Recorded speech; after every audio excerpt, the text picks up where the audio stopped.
আরজি করের ঘটনায় এখনো সোশ্যাল মিডিয়ায় ঘুরে বেড়াচ্ছে নির্যাতিতার ছবি এবং পরিচয়। তা এখনো ডিলিট করা হয়নি বলে সোমবার আরজি কর শুনানিতে ফের অভিযোগ করা হয়। এদিন দুপুর 2টা থেকে এই মামলার শুনানি শুরু হওয়ার কথা ছিল, কিন্তু তার আগে প্রধান বিচারপতির বেঞ্চে আরও 3টি মামলার শুনানি হয়। ফলে বিকেল 4:15 থেকে শুরু হয় আরজি করের শুনানি।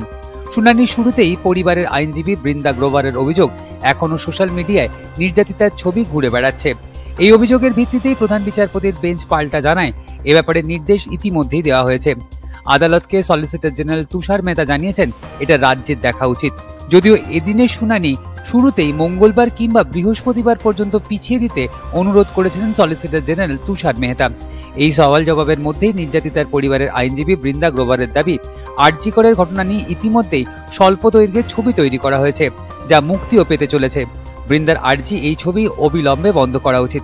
বৃন্দার আবেদন, সমাজ মাধ্যমে নজরদারি চালানোর জন্য নোডাল অফিসার নিয়োগ করা হোক। নির্যাতিতার ছবি সহ তথ্য দেখালে তা মুছে ফেলার জন্য এই নিয়োগের আর্জি জানান তিনি। তার প্রেক্ষিতেই প্রধান বিচারপতির বেঞ্চের পর্যবেক্ষণ, ছবি বন্ধ করতে হলে নতুন করে আইনি পন্থা নিতে হবে।